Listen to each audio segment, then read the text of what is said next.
যদি দেশ স্বাধীন হওয়ার আগে হেলিকপ্টার দিয়া সাধারণ মানুষের উপর গুলি চালাইতে পারে, তাহলে দেশ স্বাধীন হওয়ার পর এখন বন্যায় আটকানো মানুষগুলারে কেন হেলিকপ্টার দিয়া উদ্ধার করা যাইতেছে না?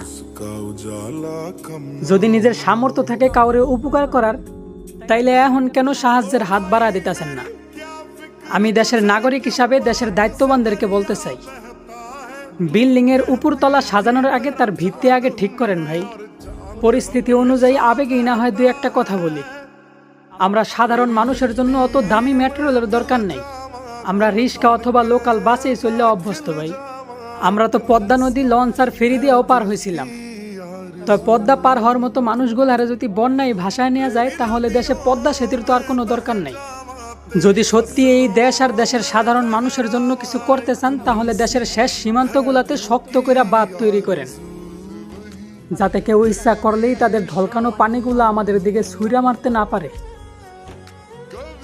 সারাটা বছর ধরে সাধারণ মানুষের একটু একটু করে সাজানো সংসারটারে একদিনের বন্যা যেন ভাসায় নিয়ে না যাইতে পারে। তো পরিশেষে সবার কাছে দোয়া চাই, কারণ আমার দেশ এখন ভালো নেই। ओ देश मेरे तेरी शान पे